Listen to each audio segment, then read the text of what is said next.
Get in, losers. We're going speculating.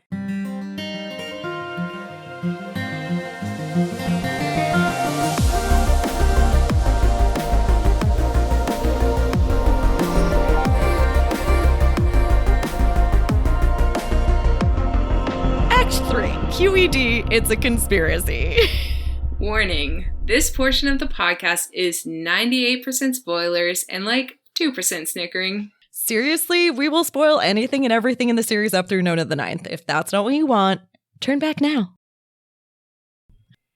Okay, literally before we do anything else, I want to talk about your last theory there, which just like broke my brain wide open. The Anastasia and Cassie thing. Because... and I feel like we pivoted on a dime and did a great job, the three of us feeling real proud. Brooke's like, why would it matter if the Tomb Keeper's blood is alive? And I was like, it's not because the soul of literal Earth has, sworn allegiance to it or anything. Honestly, I put that in the script, and then like 24 hours later, I was like, oh my gosh, would that be a spoiler? I was like, of course, no, I didn't even notice at all. I was like, this is totally fine. I think it worked fine. I think it was great. I got very scared actually writing up this script for this episode because I was like trying to take out stuff, and I hope it all worked. I think we didn't give them enough. I think it was good. You did good. Whew, okay. I just love this theory. And I know that Marie had told me in the past that some people think that Samael is actually Anastasia's son. I don't think so. What do you think? I think there's no evidence for that. Like, I really appreciated Lizzi bringing in this symbolic parallelism of, like, chained to a rock that is very much Anastasia on Pluto, Cassie and the stars. Like, so I appreciated that. You don't see any of that necessarily with Samael. But one of the things that I actually think is, like, fascinating and I don't know shit about is that Pyrrha talks about decorating a nursery and painting it, like, mint green, which is adorable. And I don't know whose baby that is. It has to be Anastasia's kid, right? I guess the question in my head is, how long was Anastasia on the Ninth before she ended up in the tomb? Yeah. That's also really interesting. Like, relegating someone to the Ninth house before you know that you're trying to make the Ninth house into a tomb. That does feel a lot like banishment. That feels a lot like you go sit on Pluto in timeout. Yeah. But also, this is unhinged. I can't back this up with any evidence. But I do wonder if Anastasia had a way into the tomb after it was closed. And, like, she moved in after. In my head, because I love her, like maybe when I think she was ready to die. Old. Yeah, died in the tomb. And maybe that's why the bloodline is so important. I don't know. Yeah. We literally talked about Jod at one point saying that he hoped the tomb would never be opened from either direction, and we debated what that was. It's not out of the realm of possibility that there's a back door. Okay, all right, we're going to get back to it. But first, I do want to talk a little bit more about the river because I don't fucking understand the tower at all. So here are some things that people have sent to us about the tower. Okay, so listener Corey sent us. So, a while back, there was a theory that part of Canaan House is in the river, which could be why it's so well preserved. Could Canaan House be where the tower is in the real world? I think it's a popular theory that the tower is the place where the 10 billion souls got stashed. Teacher literally says the souls are in Canaan House, even though they may just be there in the river. And the devils are the souls leaking out and causing havoc in the river / coming for Jod and everyone else. And then sticking with that theme, Bethany C. wrote, also to go with the tower has been reactivated cipher, I think the tower is reappearing because Alecto has woken up. And I was like, what the fuck is the tower has been reactivated? So I need you to explain that to me, Lizzie.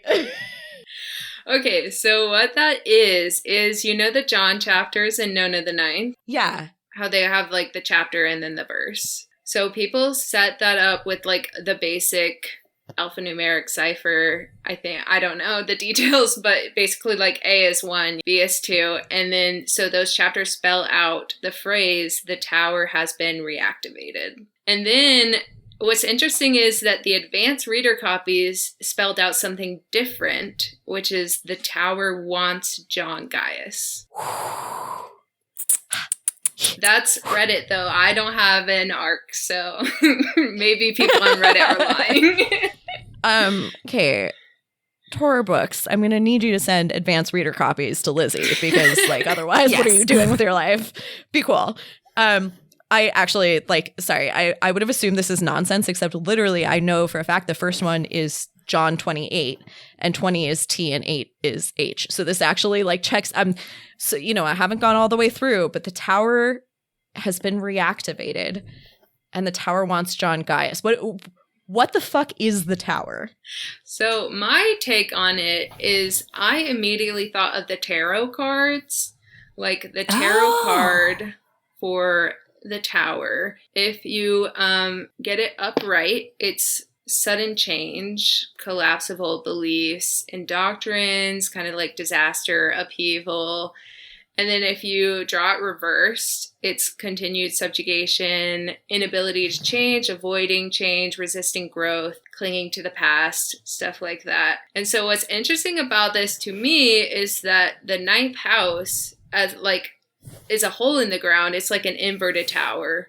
And then we get this switch at some point where the tower is upright. So I'm thinking that that is a sign of change for whatever reason. This is beautiful. I would like to add on just a little bit that like the way that I read tarot and the way that I understand the order of the major arcana is that so right before the tower is the devil, which is usually indicative of clinging to things, materialism, addiction, and also pride. And for me, the tower has always been this like thing you built with enormous pride that fucking crumbles to nothing in front of you. And it's, to me, that is so John Gaius, this thing of feeling like you really have control over everything and then watching your world kind of like the rug get taken out from under you. And part of what's interesting about this as well is the next one in that progression is the star. It's like you look through the rubble and the haze and what you see is hope, is like what's coming next. I love the inverted tower on Pluto versus that is not. So That's good. Fucking lovely. In those dream sequences, Alecto/Harrow, because it's kind of like meshed up in that, like asks Jod, like, where did you put them? And you've left them too long. Which goes back to like the river being dammed up and like something being wrong with the river, and like Abigail saying that there's something wrong with the river. We also have the idea that it might take more than one soul to make a resurrection. And then the first time that we see the devils, but we don't know that it's the first time that they truly exist, is when Column's soul gets sent too far and his body is emptied. But Teacher knows that there's something wrong down in the facility, and that's why he won't go down there.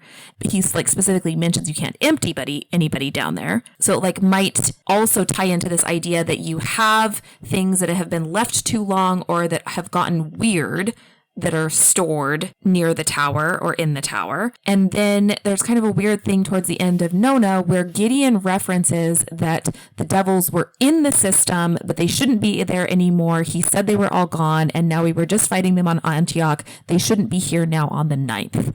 But what had just happened on the 9th? He had just resurrected people and sent them back to the 9th. There's so much here. One, I really do love the idea that the very first new resurrection that Jod does after like the OG resurrection is sending these bodies to the 9th house for Harrow to kind of pay her off for becoming a lictor.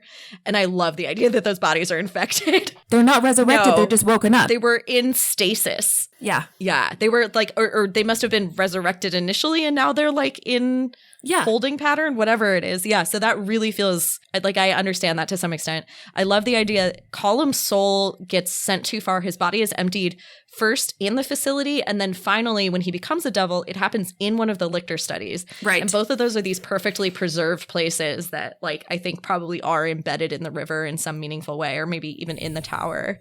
We left them too long is very scary. The other thing, so I don't know if either of you ever read the Dark Tower series by Stephen King. No. Oh, huge fan. Please. I am not a huge Stephen King fan. Please don't come after me for that. But I adore the Dark Tower. It's really, really fucking interesting. And the tower itself is this goal that's a long way away that you're constantly traveling towards. And when you get there, you go up and up the spiral. And basically it is it just starts you back over. Like it's this infinite loop in many ways. And so this idea of like static time and holding everything still and holding everything, just trying to control everything, not allowing for change, not allowing for movement. It's interesting. And although I'm not sure that Jod created a river bubble, this sort of goes back to, I think it was Colin's, idea of like John maybe kind of controlling the universe more than we think in terms of how much actually changes and how much is actually controlled. How do you think the stuff with the tower goes with like what might happen in Electo with the foreshadowing of like the harrowing of hell and like what Harrow Hark is supposed to do as she's walking to the tower? So we're back into unhinged territory. Excellent. I'm going to disagree with something that Marie has said. Marie has this very cool theory that the Trinity in this world is Electo, Harrow, Gideon. Right. And they do some switching. I personally think that there's a Trinity in and of itself in Electo, Nona, and the body. Absolutely. Oh, yeah. And so I don't think that Harrow is going to do the harrowing. I think that she's going to get harrowed. I think Electo is going to come through. And there's this really interesting character in the story of the harrowing of hell. It's the penitent thief, which is one of the people that got crucified with Jesus Christ. And then when he goes down into hell to retrieve all the dead, he meets this thief, and the thief is like, "Do you remember me?" And Jesus saves the penitent thief. And what's really interesting is that the Eastern Orthodox Church honors the thief with this little epithet: "Eden's locked gates the thief has opened wide by putting in the key, remember me." Which sounds to me like what's going on with Harrow at the end of Nona the Ninth, where, Harrow is the one who opened the locked tomb, of course, and Electo almost kills her. Electo almost goes for her, and then she's like, "I remember Electo." And Harrow, I think, says something along the same lines of like, "Do you remember me?" and stuff like that. There is like a recognition of like seeing Anastasia in Harrow, right? Like remembering. Well, because she bites her. Yeah. Well, it's a kiss. It's a kiss, but it's a bite. Is that not how normal people kiss? That's how I kiss. I don't know when it's going to happen, though. Because I feel like the timeline between books for Tamsin Muir is just so whack.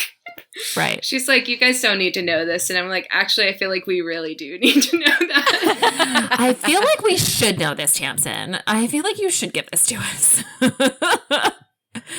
To connect that back to the tower, I guess, I think that Nona drives the megatruck in the river through the hole in the tower. According to like the resurrection beast is like, aim for the hole. And that's where Nona drives to get to the ninth house. So I do think that is where the souls are. And that is where Electo's going to go harrow them. Okay, so this actually is taking it in a very different direction. So we actually had multiple people write in basically saying that Canaan House was the tower, but you're saying that the ninth house is potentially the tower, or the inverted tower is a place that you can move through. If you have an inverted tower and then a tower, it could be like that the ninth is the inverted tower and Canaan House is the tower. This gets back into the like physics of the river, which I can't follow. Right. Okay. All right. This is fascinating. I do want to move on a little bit to one of the things that you brought up here, right?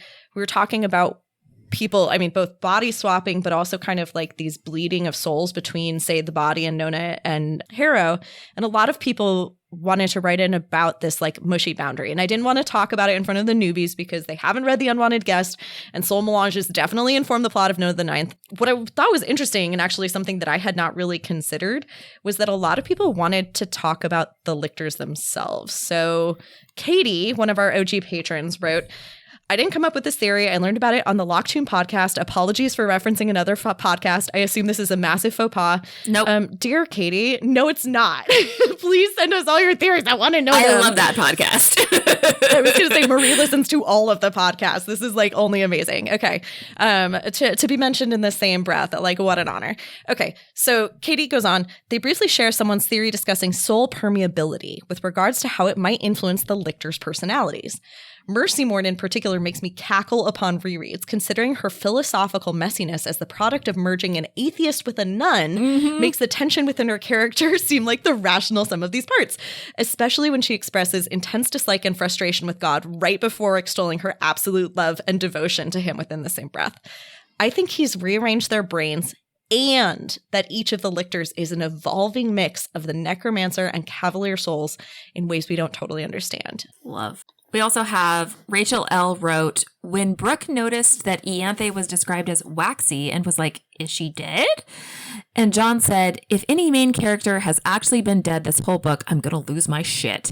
It was so funny to me. Because, like, yeah, kinda, all the lictors are not the people they used to be, according to the unwanted guest. Ianthe is now partially Babs and will never be just herself ever again. The person she was is dead. Same with Mercy and Augustine, though I guess technically they've been who they are for longer than they were themselves, fusing over the myriads like Paul and Nona the Ninth, just slower and unintentionally. Again, I hadn't thought about the lictors. I think there's something really interesting about having lived most of your life as a lictor, right? Like that the vast majority of the time your soul have been around, they've been in this close proximity where you maybe have bleed through. And I think it's interesting because their personalities are so crystallized, but they do kind of conflict with one another here and there. I feel like you do have weird moments come through where even Augustine seems like the kind of person who wants to be better than he is, which to me reads as so Alfred in the way that he talks about Alfred being someone who wanted to be a devotee. I wonder a lot about how much Pyrrha is maybe more a little bit like her prior self, simply because she seems to, one, remember the before times, like we have hints of that, seems to understand that part of herself is missing. And she also seems to understand that there's some sense of the permeability of soul. So she seems to like know how much of herself has changed, that she isn't the person that she was. Yeah, actually, Lizzie, can I ask you to read this next one and then we'll continue talking about it? So Elizabeth writes, I think Pyrrha remembers her pre-resurrection life. In Nona, there's a moment where she says Gideon's original name, which gets abbreviated as G-, and pre-resurrection memory is the only way she would know that. John altered her brain to remove access to those memories, but Pyrrha was dead for a long time, hiding out in Gideon's body with her cognitive functions no longer taking place in her own physical brain. Furthermore, I think Augustine and Mercy Morn were absolutely in love before they died the first time, but when John removed their memories, he removed the basis for their affection. He really, really, really wants them to get back together and back with him, but without those memories, they're high-strung intellectuals working each other's nerves. Despite 10,000 years of mutual irritation, Augustine makes Mercy the most romantic declaration of hate I've ever seen. Yeah, Mercy Steen does really kill me, honestly. Like, I'm shipping it. I'm not sure I'm fully on board with this like second half of this theory. I think that they have an incredibly complicated relationship, but I don't think it's love. I think it's knowing each other better than either of them know anyone else in the world or anyone knows them. I think it's about being seen, but I feel that a lot. I really, really am interested in this Pyrrha question about how much Pyrrha has retained of pre-resurrection stuff because no one else has. It's clear that Augustine doesn't even know that he was a pre-resurrection person until it gets confirmed by Jod. We've talked about this a little bit. What the fuck is going on with Pyrrha that Pyrrha has this degree of knowledge and this sense of self? It's hard for me to weigh in here because I'm not convinced that she has any pre-resurrection memories personally. I think that they knew that they existed before the resurrection. I think Augustine was more commenting on, like, what kind of person he was. Because, like, God says, like... if the man you were, Yeah, would be, like, disappointed in you or something. I hear that. The G thing, I mean, Tamsin probably wouldn't put it in just for laughs. But I don't know. I'm not sure. Pyrrha keeps so much close to her chest that it's really hard to, like, dig into like what actually makes her tick and what she just says makes her tick. But she says things like Harry McClary, everyone's dressed like the military wing of disco, fairy lights. Like, sorry, that's amazing. I didn't notice any of those. John does love his references though. Like, I picture like Canaan House before Lictors, like John was like, okay, story time, and like telling them the plot of Twilight or whatever. Just trying to get you up to date with my millennial references is like, that's exactly what I'm going to do to my It's children like, the second they pop out. I need you to know the memes. That's very fucking funny. Okay, so we've talked about this before. I don't know that I necessarily think Pyrrha was a necromancer or wasn't. I toy with the idea that both Pyrrha and Gideon had necromantic tendencies. We learned so little about Gideon after his death the first time that I don't know how much of him was still there. I think it's fascinating that it's called Pyrrha's trial. I think it is fascinating that the description of Pyrrha's trial doesn't totally fit, which almost made me wonder if there's like more than one second house trial in there, that there's 10 laboratories. That doesn't, it's not the right number. It doesn't add up. So we actually don't know. There are a number of things about Pyrrha that are odd. And in the same way that there are things about Wake that are odd. And like, I feel like we could come up with all sorts of theories about why they are more powerful or off. But for me at this moment, it's oddly enough to just like feel like, no, there's something extra there. And I think I am going to be disappointed if it turns out she's just like a smart cop. Yeah, oh my gosh, not the cop. Pyrrha is so interesting to me because she loves to act like she's smarter than everyone. And like to a certain extent, she is smarter than, like she has so much more experience than everyone she's around. Like a 10,000-year-old like talking with 20-year-olds, that's what Nona the Ninth is. And she's like, I need to get this through your heads.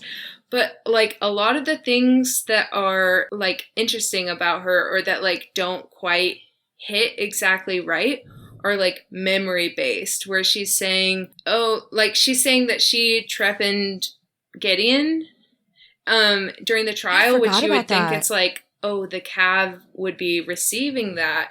But she's just saying she remembers that. And like so much of the soul permeability stuff is based in memory. And they don't remember it happening. Like Palamides in The Unwanted Guest is like knows how to smoke a cigarette, but he doesn't remember learning that at any point. He just knows it. And like Palamides says that he has memories that he wasn't present for. And, like, the only reason he knows is because he's, like, in conversation with Cam. But, like, Pyrrha hasn't spoken to Gideon in 10,000 years, allegedly. So I'm thinking she's, like, remembering these things and she's not clocking it. I think that Cam and Palamides were clocking it, though. And I think this is out there again, but I think Pyrrha is in transition. I think a lot of people think she was a necromancer, and then she's been in transition since Lictor. I think she's becoming a necromancer. I think since Gideon died, the Lictor process is finally catching up with them. The way that she acts in the river, she is like more immune to the river than like Harrow is. Like, Rhoda gets fucked up in the river and Pyrrha's fine. And then when you get the Resurrection Beast voices at the end, Pyrrha is affected by it, and she should not be because she's not necromantic. Like, right. She's in a necromantic body, and they keep on making a distinction between, but I mean, she shouldn't be affected by it because the whole point of a cavalier coming forward when you're in the river in order to fight the heralds is that they're not affected by it. I fucking love this idea that there's been way more of a melange than we think, and that in fact the Pyrrha we know is a Pidian. Gira. No. Pidian, I don't think is the move. You know what? We'll edit it in post. We'll leave it in. Okay. It's these little details about the Lictors that make me lock onto them so much because we know nothing about them. Nothing. Yeah, and I felt a little bad because I definitely did like prime them to know that we might get some origin story, but I don't think they're gonna. You find that out right away. You know, like the degree to which. This was one of my favorite things about Nona is being able to like see the past.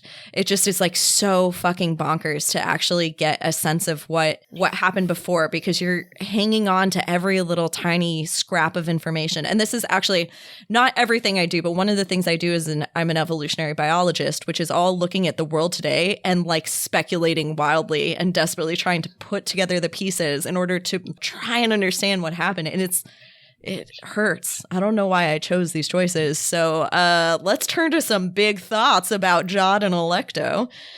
From Corey, I have some thoughts about saltwater. My theory is that the reason it's so important is because all life on Earth came from the ocean.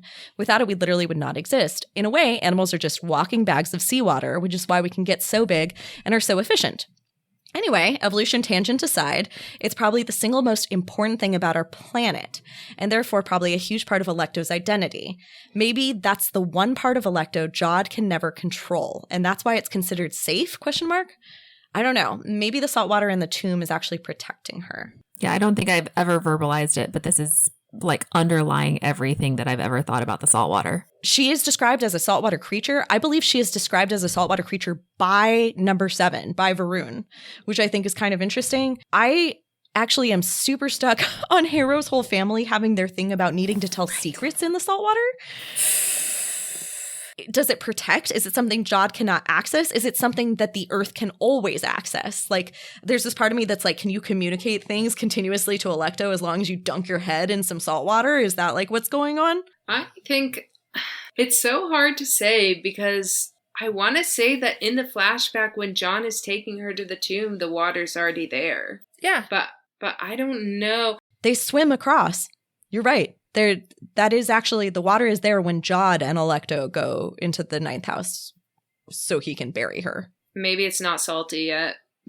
Or maybe it goes back to that tower in the inverted tower thing. Maybe it is literally like a connection through the river to the Earth. At the bottom of the inverted tower is salt water, which comes out the other end, basically. And in the first house, Canaan house, dead Earth. Okay, there's something here. Is the river salt water?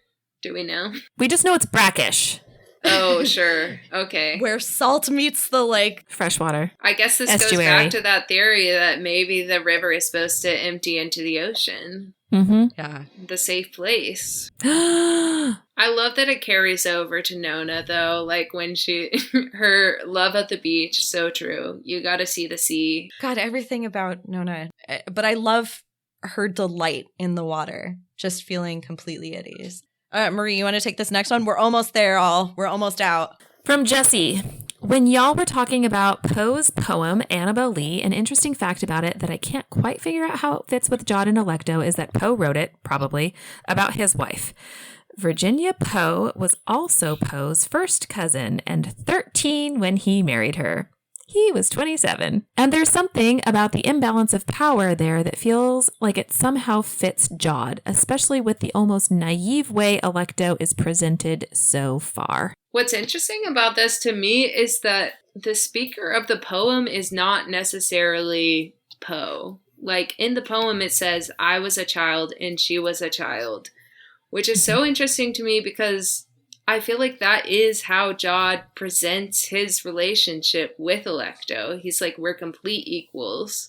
We're like, we have each other's soul. But that is maybe not the case. Like, maybe Poe was writing this about his pedophilic relationship with his cousin. And you're like, okay, so the power imbalances there are whack, but he's presenting it as like, we were both kids, you know? I think that's actually a really important insight because you have this thing where you're right. I was a child and she was a child, but actually within the poem, it becomes immediately clear that she gave all her love to him, that it's this like one directional thing, that he was the object of adoration and that he loved her too because she loved him. It's like we actually should go back through the poem because we did at one point, but it really, really feels like worship in one direction and love and paternalism in the other direction.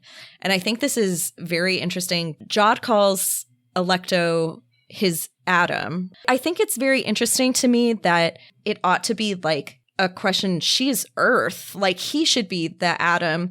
And then, I mean, I'm actually going to be embarrassed when this doesn't happen, but I'm pretty sure when he makes Alecto's body, he literally pulls out one of his ribs, which is the birth story of Eve. So there's some weird conflating things there and weird power dynamics because Alecto gives her power to Jod. Jod is fully dependent on Alecto, but somehow makes her so subservient. And I think this is really interesting in the context of Nona, who is a child. Nona is very much a child and very much a child who gives love without thought and reserve, right? Which reads to me like Annabel Lee in a way that every time Alecto peeks through, boy, does she not fucking read as Annabelle Lee. It's a little bit of a read on feminine rage. Actually, yes, for sure. And I think we've talked a couple of times about, like, it is so obvious the misogyny that Jod carries in as he interacts with Alecto, starting from her body and working outwards. Like, yeah. I like the idea of a commentary on feminine rage and just like, let's finish this out with this. I like this last big picture speculation. Evan T. wrote, Pal's mom is Juno, aka Mother of the Gods. Harrow won't replace John at the end of this. Paul will. So here's my thing. I think Paul and John, just name-wise, are geared up to be kind of like in parallel and in opposition. Oh, gross. I don't like that. I don't know the degree of replacement, but I love that Pal's mom is Juno. That's something I had never thought about before. Maybe it means nothing. I think I'm just kind of like excited about the prospect of Paul as benevolent god. But then you also potentially get like an animal farm situation, right? Like you take over from the evil people, but then absolute power corrupts absolutely, and we can start the whole fucking thing over again. Calamities would never do that. Well, I think there are a lot of similarities between Calamities and John. Like the idealism, especially in Nona the Ninth, where they're kind of just, both of them have this plot line where they're saying, we can do all the things like Pal's like, we can save everyone on New Row, we can save the 6th house, we can save everyone in the 9 houses. And John has the same thing where he's like, my idea is going to save everyone. And like, I'm going to be the person who does that. And I think that kind of personality is very similar, where I think the difference is that Calamities understands consent. I don't know a better way to say that. Yes. I really love that. What does the name Paul have to do with all of this? The name Paul bummed me out a little bit because it seemed like so similar to Pal, and to me seemed like an erasure of Camilla. But I think the obvious parallelism is to be using Paul and John, two apostles, like in this very clear parallel naming thing that's super, super at odds with all of the other crazy, wacky, Harrowhark Calamities style naming, that these are very original Earth names. Does it mean that he got information from, like, did they talk to Dulcinea? What do you mean by that? Because Pal was in the river bubble, or like the shore of the river, in the Unwanted Guest with Dulcinea before they ascend. Maybe we don't know how long of a time they have in the river as they're ascending. Like, do they get additional information? Because Paul is a weird name. In the moment of like transformation into Paul. And like the way that at the end of Nona, they're very clear about Paul. Anytime somebody comes up their name and they're like sexed, hecked, anytime anybody is weird about their name, they're very much like just Paul. It's a mononym too. Yeah, you're right. It's one cohesive piece. I don't know enough of the New Testament at all to like have big reads on this. I don't like it at all. is well, so I think it's off. I think it's an interesting concept because I think multiple people are poised to potentially replace Jod. And my hopes and dreams and belief are that no one does. Yeah, dissolved as opposed to being remade. I don't think it's about a perfect utopia that comes next. I think it's about one person not having power over everybody else. And so I think there's going to be a power struggle between the Corona Ianthe group and potentially Harrow and potentially Jod and potentially Paul. But end of the day, not to mention fucking Antioch, right? I mean, there's also devils in the mix that we got to fight. I think we're talking about the full dissolution of the 9 houses. And I think we're talking about the dissolution of necromancy, which also brings up, if you lose necromancy, what does Paul become? Is Paul now a dead 2 people, 1 person? Like, what does that look like in the absence of this magic to hold it together? Tragedy. I think Tamsin's giving us a tragedy. Oh, okay. Well, with that, let's finish it out. I would love to hear any rampant speculation about the tragedy that's coming. What have you gotten excited about in your researches? What chaotic shit is going to happen? Tell me. I'm going to be very, very, very, very, very brief with this. Tamsin has told us that Alecto has a wedding. I am going to say that the wedding in Alecto is a flashback, and it's actually a wedding between Gideon and Ianthe, and that they are married, and that's why they are the Tower Princes, and that's why they have friendship bracelets. My God. Sorry. Holy shit. And that's where I'm going to leave it. That's it. No discussion. That might be my favorite thing you've ever done, Marie. Like, firstly, I just love the idea that it's a flashback that's like very like subtle and bizarre, and I like it. And also, we had talked about Gideon's whole like mini rant to herself, where she's like, if someone killed Harrow, I would have to marry them. But what if they were, maybe we could just trade friendship bracelets? So like that's like where which would argue against from. They are not married, but I know, but there's still something there. I still love it. I do think Ianthe is too much of a loser to get married to Gideon, honestly. I don't think she deserves that. Yeah.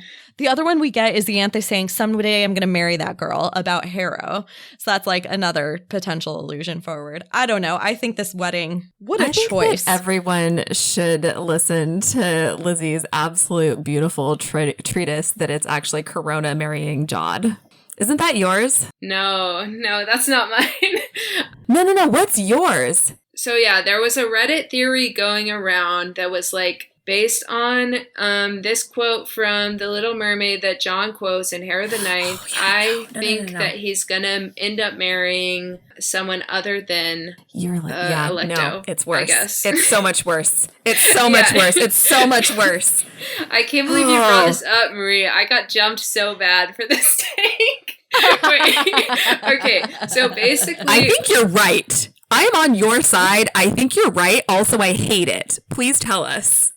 Okay, so this Reddit theory, someone asked me to react to it, and I was like, I don't know if this is my thing, because they basically said that if John was going to marry someone outside, then they thought it was going to be Coronabeth, which is crazy, but like the arranged wedding would go crazy. The Emperor of the Nine Houses getting married to the Princess of Ida.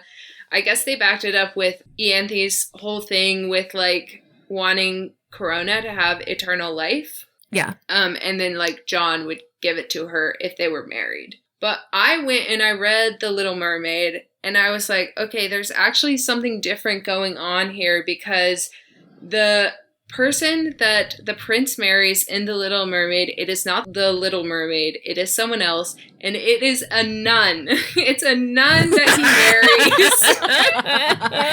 And so I'm like, hello, Harrow. Yeah, literally. So I was like, I think it's going to be Harrow, and I think that lines up with the way that he treats her in Alecto the Ninth. Like, obviously, there's a lot to be said about, like, the fact that he is essentially grooming her throughout Harrow the Ninth. Yeah. And then in the flashback scenes, we kind of get this thing where he is slotting her into Alecto's place, almost. Yes. Mm-hmm. They're interchangeable, which I think is an important, they are perfectly interchangeable, which is sort of the point of The Little Mermaid as well. Mm-hmm. It could be any woman as long as she has legs. It's so fucked up. This wedding stuff is great. I don't have any like super chaotic shit. I really do think that Cassie is going to come back and we're going to interact with her. I'm very much hoping that Wake is going to come back and we're going to interact with her. And I'm looking forward to the dissolution of the houses. But Lizzie, can you please tell me your major sourcegram speculations? Yes. Okay. As I said before, I'm obsessed with Cassiopeia. I love whatever's wrong with her. Incredible. So basically we have this moment in As Yet Unsent where we get this reference to sourcegram, which later we find out that this is probably the code name for a lictor. And all of VOE's code names for lictors are based on these swords from the past. And what I did is that I went and read all the original source material because I'm a nerd. Can we please pause here? Because this is the third or fourth time that Lizzie has proven that you get receipts. Like that you're like, no, I actually would like to read the original source material. I did go find that footnote, and it's fucking brilliant. Like, I'm obsessed. I'm completely obsessed with your research style. Please go on. You read the source material. Yeah, you got to get in there. You know, I love an article. I love an academic journal. So basically, Graham is the sword from these like Icelandic myths, legends. It's kind of all compiled into this thing called the Volsunga Saga, which I am going to mispronounce every word moving forward, but this is like the only sword where I'm like, I know more about the sword than the lictor because we know so little about Cassiopeia.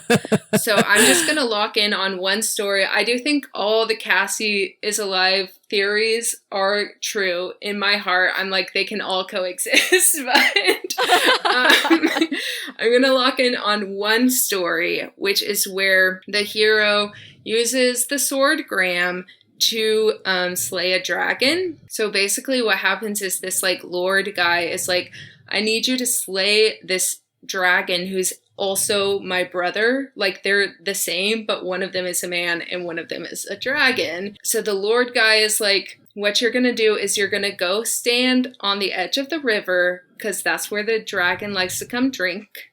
And you're going to dig a hole and sit in that hole and then like stab upwards to kill the dragon once the dragon walks over the hole. But basically the hero is like, wait, hold on. If I stab upwards, the hole is going to fill with blood and I'm going to drown. So I'll have killed this dragon for the Lord, but I will die in the process. So he goes and he digs a ton of holes on the riverbank. And it's worth noting that in the translation I read, dragon was called a worm. So she is digging wormholes in the riverbank, which I feel like could be relevant space-wise. Yes. Tamsin would love that shit. Oh. So he does it. He kills the dragon. The Lord guy is like surprised that he's still alive, but they move on. The Lord wants to eat the heart of the dragon. So the hero with the sword cooks the dragon's heart, but while he's eating it, he burns his thumb on the dragon's heart. And when he burns his thumb, he instinctively puts it in his mouth to soothe it, therefore consuming the dragon's blood. And now, if you have followed my thinking is the hero is Cassiopeia, the dragon is a resurrection beast, the Lord guy is John. At the end of Nona the Ninth, when we see John lictoring Alecto, there is a very specific phrasing that he uses where he says, like, she's too much for me, I cannot do this. And then he's like, it's natural, right? When you burn your thumb, you put it in your mouth. Put it in your mouth. And then he says, Oh I my didn't do that. God. And he made her a new body. Because if he had done that, it would have burned him to pieces. My thought is that what if Cassie did burn her thumb and did put it in her mouth, but she knew it was too big for her, so she went into the resurrection beast instead. And she is living as number 7. Cassie is number 7. And number 7 is weird. God, I love this. I love every single part of this. The direct connection is unreal. The thumb in the mouth is unreal. I love the wormholes. I think that's absolutely brilliant. But even just like consuming the flesh is so immediately, you know, the lictor process, the eightfold word. That's fucking iconic. Well done, Lizzie. That's amazing. What do you think the message is? I don't know. Okay, the short answer is I think it's also Cassie. Okay. Do we think the message is an actual like series of words that's meaningful? But it's like it's something like it's too simple, and I'm like one word or something, or it's two aim parts. is one part Two of the parts. message.